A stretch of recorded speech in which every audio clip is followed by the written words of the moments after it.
Hi everyone, welcome back to another tutorial from Apps Academy.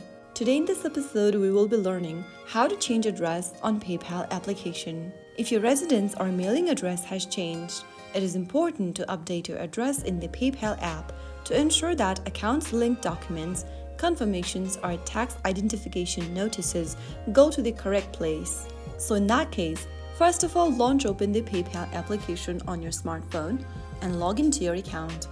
Once you're inside the main home page, go ahead and tap on the profile icon at the top right corner of the screen. Now from your profile section, click on Contact Info.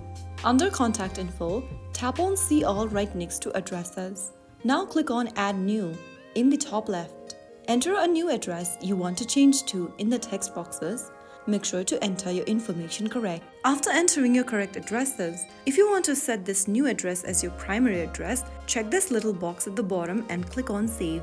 Soon after you do that, you will be able to change your new primary address. You can now go ahead and remove your previous address by tapping on the address and clicking on Remove. Click on Remove in the pop-up and there you have it. That's how you easily change your address on PayPal account. If you found the video helpful, don't forget to like, share and subscribe to our channel. I will see you again in the next episode. Thanks for watching.